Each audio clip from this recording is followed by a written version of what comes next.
Assalamu alaikum wa rahmatullah wa barakatuh. Paix sur ceux qui suivent la guidée. Paix et bénédiction sur le prophète sallallahu alayhi wa sallam, sur ses compagnons, ses amis, sa famille, ainsi que sur tous ceux qui le suivront de bonne foi jusqu'au jour du jugement. Voilà, j'ai volontairement attendu 24 heures avant de faire un audio sur la tragédie de Christchurch en Nouvelle-Zélande.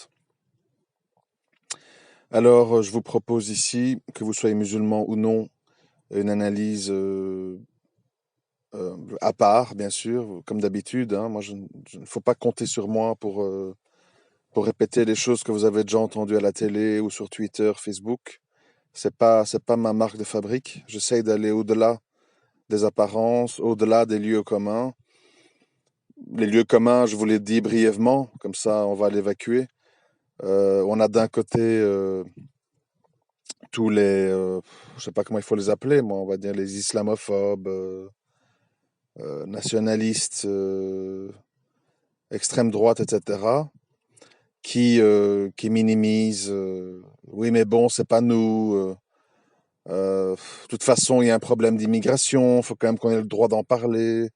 Enfin, c'est stupéfiant. Je veux dire, Elisabeth Lévy à la télé, à chaud, quelques heures après le drame. Tout ce qu'elle a trouvé à dire, c'est: j'espère qu'on pourra encore parler d'immigration et du racisme. Il ne faut pas que ça nous censure.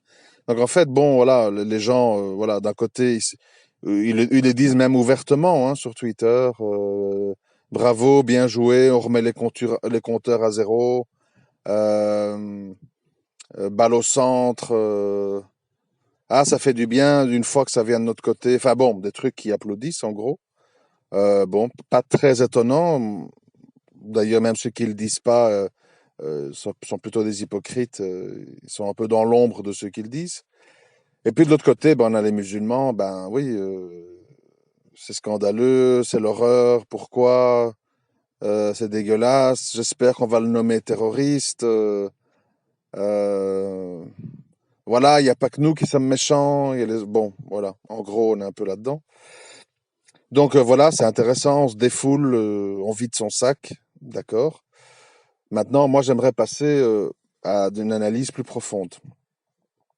Et j'aimerais vous aider, Inch'Allah, qui que vous soyez, à mieux comprendre ce qui se passe. Alors, vous avez entendu parler du fait que le tueur, le terroriste, vous l'appelez comme vous voulez, c'est pas important, a laissé un manifeste dans lequel, en gros, il se dit touché et secoué par la problématique du grand remplacement. Et c'est ce qui l'aurait motivé, à faire ce qu'il a fait. Bon, le grand remplacement, c'est la grande mode du moment. Il s'agit de quoi? Il s'agit en fait de blancs français divers. C'est une théorie reprise par Houellebecq, Zemmour, je ne sais plus, Damien Rieu et compagnie, enfin toute une série de gens de droite, d'extrême droite, qui consiste à dire: on est envahi, les Noirs et les Arabes font plus d'enfants, ils arrivent en masse, nous les Blancs, on va disparaître, nous et notre culture et notre race. En gros, c'est ça. Donc, sonnette d'alarme, il faut faire quelque chose. Alors, c'est important de s'attarder là-dessus, parce que ça veut dire beaucoup de choses. Effectivement, ce qui arrive par rapport à l'islamophobie, on a une islamophobie avec deux sources. On a l'islamophobie des gens de gauche et des apostats, Sifawi, Zeynep, machin, etc., qui sont en fait des gens qui rêvent de démocratie, de république, de laïcité, d'égalité homme-femme, de tolérance envers l'homosexualité, binaire, transgenre, etc., et qui donc, eux, n'en veulent pas spécialement aux étrangers, mais en veulent à l'idéologie islamique qui juge totalitaire et fasciste, et donc rétrograde. Et d'un autre côté, on a cette extrême droite qui parle du grand remplacement, qui, elle, est beaucoup plus tracassée par le fait que la race blanche va disparaître Et donc, c'est un problème plus large. Ce n'est pas que l'idéologie islamique, c'est en fait l'envahissement de gens d'autres races que la blanche et d'autres cultures que la blanche. Donc, c'est un problème beaucoup plus traumatisant parce que on peut dire que les premiers, c'est-à-dire les gens de gauche qui n'aiment pas l'islam, etc., ont plus ou moins gagné, dans le sens que il reste quelques métastases de musulmans qui revendiquent une chose ou l'autre, etc. Mais en gros, les musulmans, les gens d'origine maghrébine vivent plus ou moins à la française, sont dans leur écrasante majorité non pratiquants, ont abandonné le voile, ne parlent pas d'islam politique, etc. Et donc sont devenus des citoyens qui pensent à payer leurs impôts, qui pensent à leur voyage au bled, etc. Donc ce sont des gens qui critiquent l'islamisme dans les médias, ils sont invités, etc., mais ne sont pas dans une situation de détresse. Ils aimeraient juste qu'on comprenne que l'islam est un fascisme à combattre, qui est dangereux, et voilà, qu'on n'a pas quitté l'Algérie pour retrouver un autre fascisme. Bon, donc c'est autre chose. Mais les gens de la théorie du grand remplacement sont dans une panique beaucoup plus profonde. Et tout le monde sait qu'une créature qui a peur, une créature qui est en détresse, une créature qui se sent acculée est une créature dangereuse.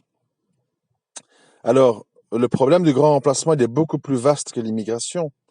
Ce sont des gens qui voient que non seulement les immigrés déferlent et s'infiltrent dans la société, avec tout ce qui va avec, leur nourriture, leur restaurant, leur religion, parfois, etc. Mais en plus, ils voient également les leurs abandonner le catholicisme en masse, adopter les valeurs de la mondialisation, et en plus se mélanger, c'est-à-dire faire des mariages mixtes, etc. Donc c'est tout azimut que le bateau prend l'eau. Les étrangers viennent, les jeunes deviennent homo, célibataires endurcis, Tanguy, ils restent chez leurs parents, ils adoptent les valeurs du mondialisme et tout. Donc de tous les côtés, ces gens sont assaillis. Et donc, ceci explique pourquoi ils en viennent à la violence. La violence, c'est-à-dire quand on arrête de dialoguer, c'est quand on pense que tout est perdu et qu'il n'y a plus que la violence pour résoudre les choses. C'est la même analyse que je fais avec l'islamisme terroriste, comme on l'appelle.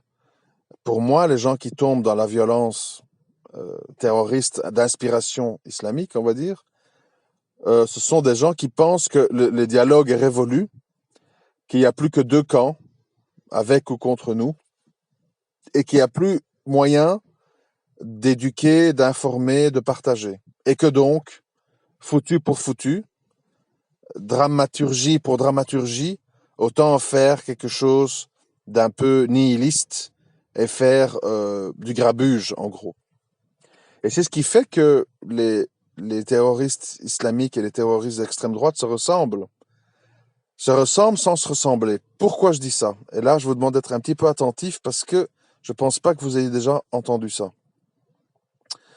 On a comme une mesure de dire dans les médias, voilà, il y a eu les tueries des musulmans, maintenant c'est les tueries des extrêmes droites.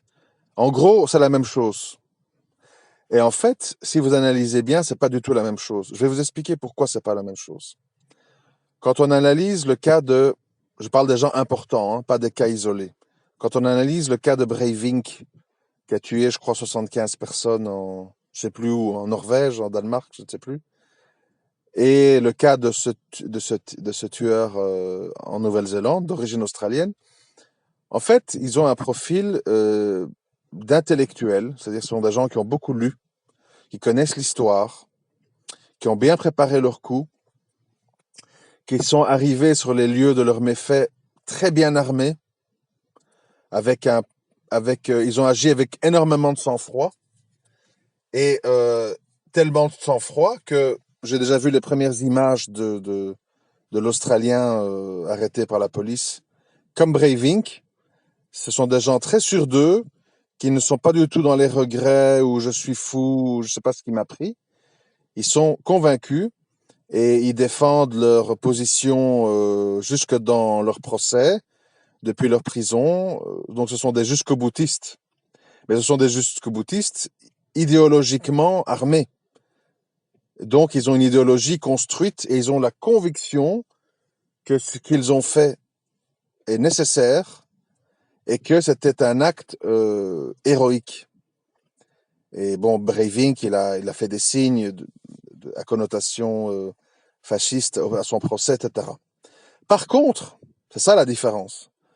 Quand on voit les terroristes dits musulmans, la plupart, hein, je ne parle pas des exceptions, la plupart, qu'est-ce qu'on voit? Des désaxés, des ex-drogués, des ex-dollars, des illettrés, des gens qui ne laissent aucun testament idéologique derrière eux, aucun écrit, qui sont dans une démarche complètement anarchique. Ils vont dans la rue avec un pistolet, un couteau, Allahu Akbar, je tue au hasard, je ne sais pas trop ce que je fais. Au bout d'un mort et un blessé, je me fais liquider, etc.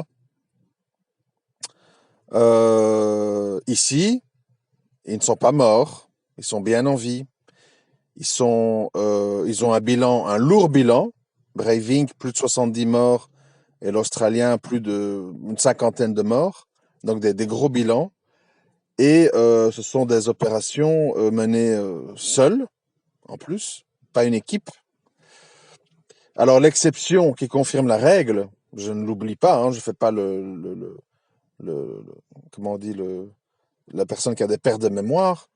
L'exception, mais qui n'en est pas vraiment une, mais qui est l'histoire du Bataclan, c'est en fait une équipe nombreuse, je crois 6, 7, 8 personnes, qui se sont soi-disant bien organisées, etc., et qui ont fait un espèce d'acte unique, comme ça.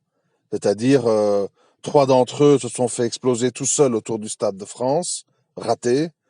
2, 3, après avoir tiré sur des terrasses, se sont fait sauter et se sont tués eux-mêmes. Et il y a eu le fameux histoire du Bataclan, donc où il y avait des gens enfermés et où donc il y a eu ce massacre.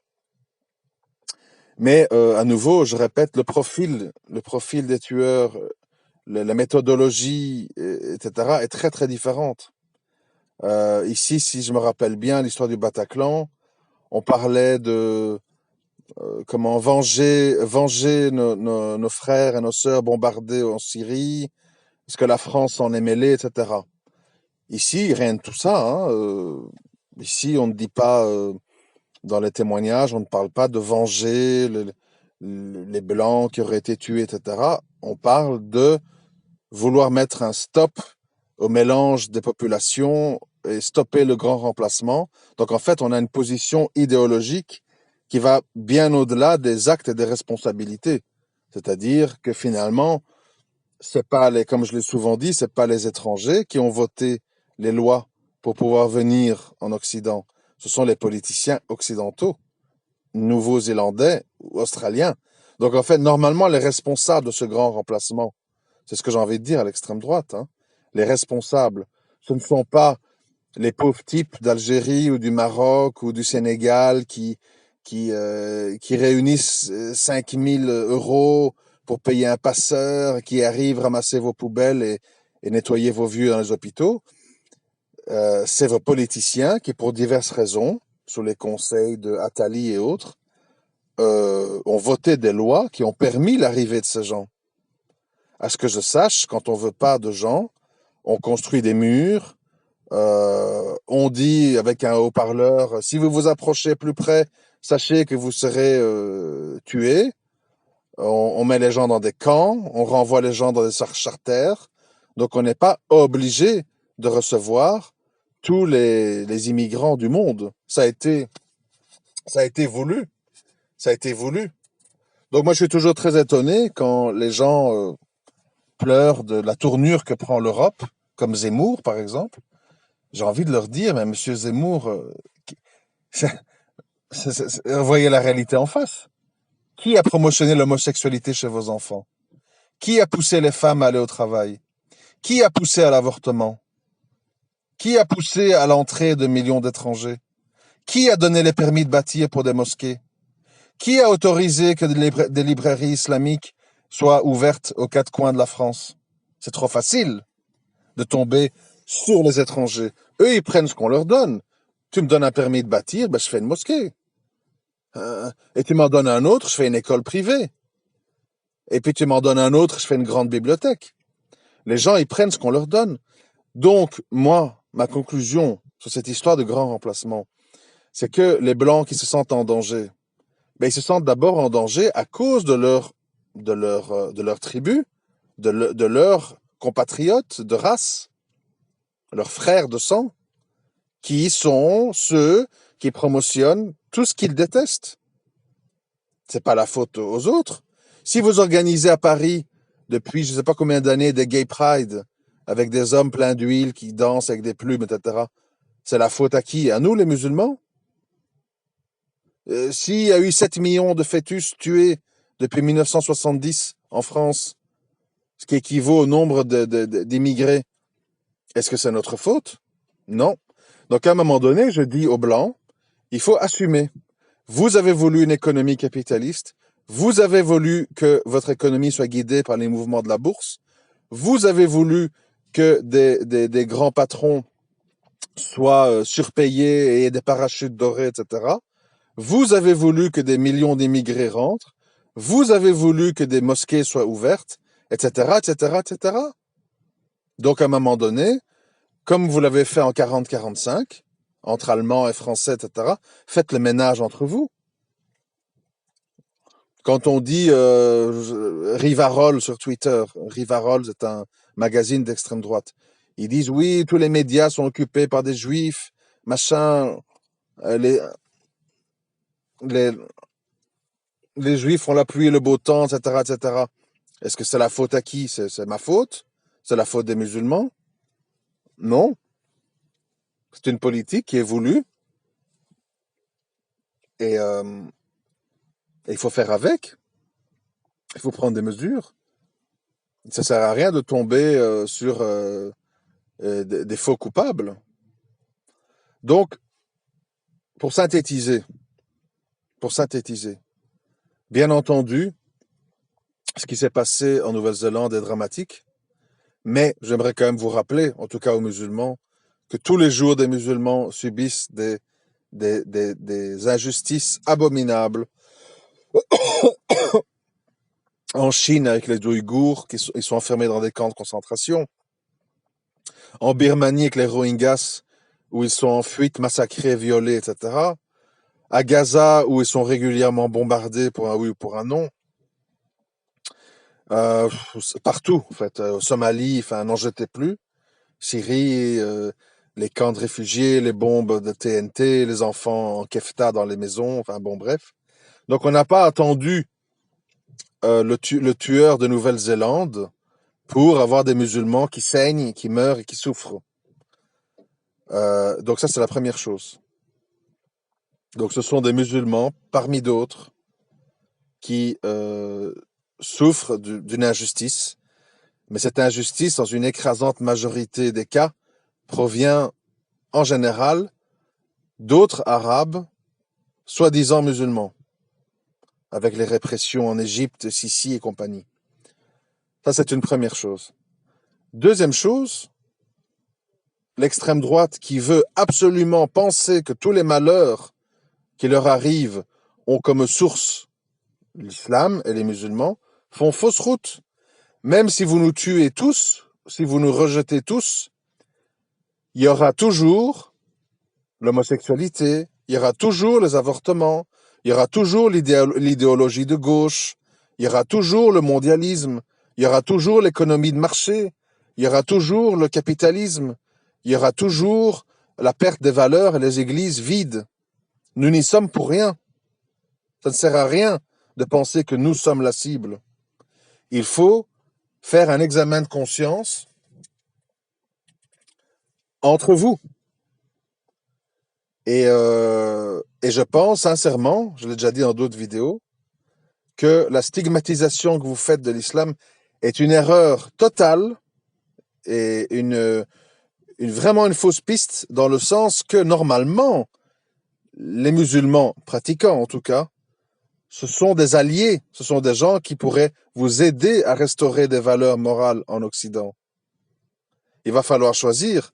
Soit vous voulez une Europe blanche mais décadente, soit vous voulez une Europe métissée ou arabisée, mais avec des valeurs, une structure et une spiritualité. C'est ça, aujourd'hui, qu'il y a comme choix pour les gens d'extrême droite. C'est un choix très simple. Soit vous continuez à focaliser sur les musulmans et vous allez vous retrouver peut-être, entre blancs, mais des blancs mondialisés, décadents, abrutis par les jeux vidéo, par la malbouffe, par Hanouna et compagnie. Soit vous acceptez de perdre la race pour gagner l'idéologie.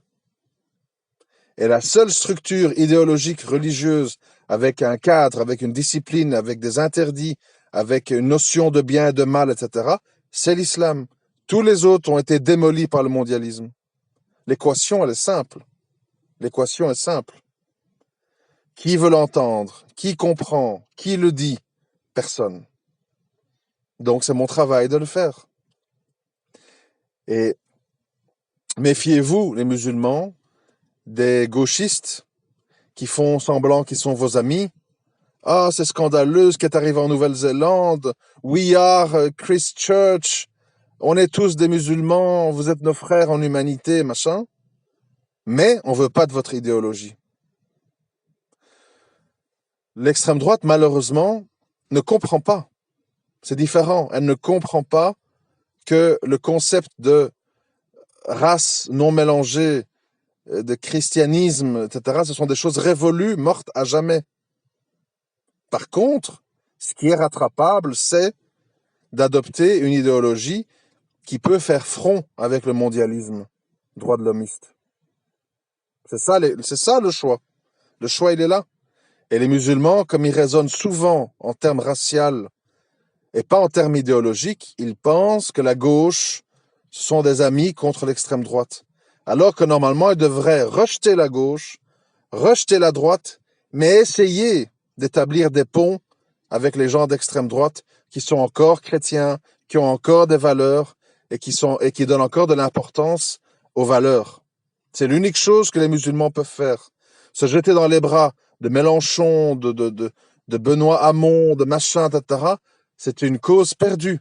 Ces gens font semblant pour des intérêts électoraux, idem en Belgique avec Di Rupo, etc., PS, quoi.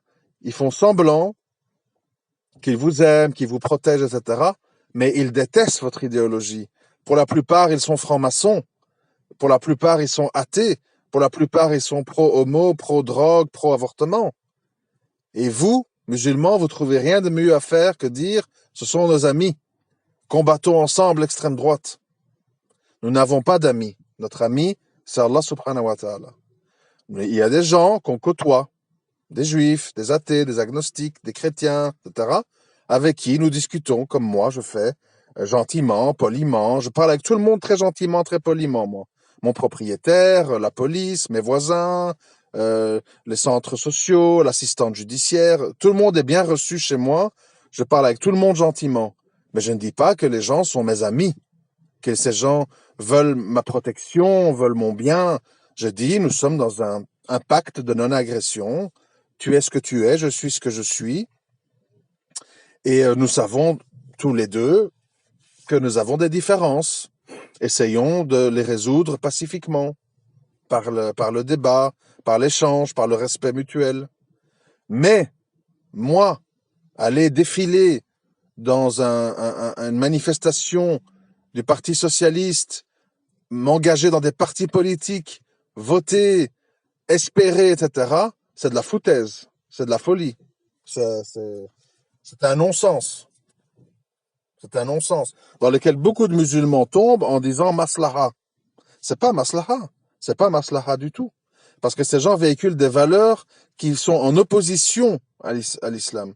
On le voit très bien. De quelle tendance vous pensez que sont Mohamed Sifawi, Zeynep El Razaoui, enfin, tous ces gens maghrébins qui vont à la télé cracher sur l'islam? Ce sont des gens de gauche et d'extrême gauche. athées, laïcs, républicains, etc.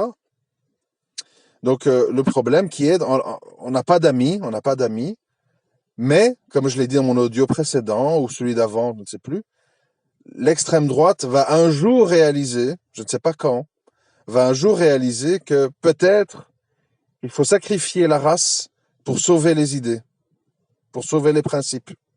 Pour le moment, ils sont bloqués dans la race. Et ils voient bien que leur race est décadente. Regardez la tête de Zemmour, de Houellebecq, etc. C'est des gens décadents, des gens qui sont frustrés, qui sont rabougris, qui sont... euh, voilà. Ils ont besoin de sang neuf. Ils ont besoin d'idéologie neuve. Mais pour le moment, ils s'attachent au passé, ils s'attachent à ce qui est connu. Et un jour, ils vont opérer cette mutation, peut-être avec une extrême droite rajeunie, qui va fonctionner sur d'autres bases, je ne sais pas. Mais voilà un petit peu le bilan. Et donc, il faut essayer de voir ça avec un grand angle et simplement voir que ce tueur de Nouvelle-Zélande, à l'image de certains tueurs qui se disent musulmans en tout cas, sont des gens qui agissent comme ça parce qu'ils pensent que nous sommes dans une impasse et que perdu pour perdu, autant finir en beauté. Et ils sont convaincus de leur acte, puisqu'ils, voilà, jusqu'au bout, ils assument, ils revendiquent, et ils se basent sur des faits historiques, etc., etc. Malheureusement pour eux, c'est pas en tuant 50 personnes dans une mosquée que tu vas stopper l'immigration, etc. C'est un non-sens. C'est un non-sens. Ça va au contraire durcir les positions de tout le monde, alimenter les visions binaires, et on va perdre du temps en fait, parce que la violence fait perdre du temps. Regardez, il faut prendre leçon sur les guerres du passé. Avant de collaborer ensemble à des projets européens, l'Allemagne et la France se sont fait deux guerres, en 14-18 et en 40-45. Des millions de morts pour rien, des millions de veuves pour rien, des millions d'orphelins pour rien. Pour au final avoir Mitterrand et Helmut Kohl qui s'embrassent et on abat le mur de Berlin et tout le monde s'aime et on fait l'euro et la grande Europe. La violence, c'est une perte de temps. Parce qu'au final, il faudra se mettre à la table des négociations. Tôt ou tard. Tôt ou tard. Le Japon a attendu de ramasser 2 bombes atomiques pour se mettre à la table des négociations. C'est malheureux pour les innocents qui sont morts. Donc c'est pas un message bisounours que je fais. Hein. C'est un message lucide. Je suis quelqu'un qui a longtemps cru dans la violence, en tout cas en théorie, jusqu'au jour où je me suis rendu compte qu'à force d'utiliser les armes de l'ennemi, on devenait aussi détestable que lui, et que la violence est une perte de temps. Regardez la Syrie. 8 ans de guerre pour au final avoir le gars qui est toujours en place, d'avoir l'Iran qui est toujours présent et influent, et d'avoir au nord toujours des Kurdes qui sont en bisbrouille avec les Turcs, etc.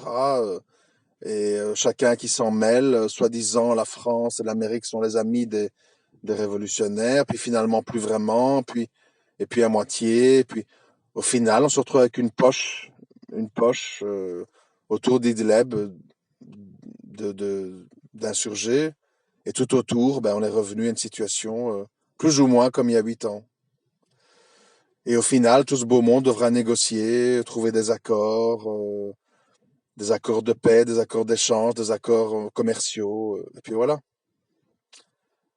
C'est malheureux que l'humain n'est pas raisonnable et ne comprend pas à un moment donné que faire couler le sang d'innocents de chez soi et du camp ennemi est une grande perte de temps pour tout le monde. Voilà, donc matière à réfléchir. Je vous laisse ici. À très bientôt, Inch'Allah. Assalamu alaikum wa rahmatullah wa barakatuh.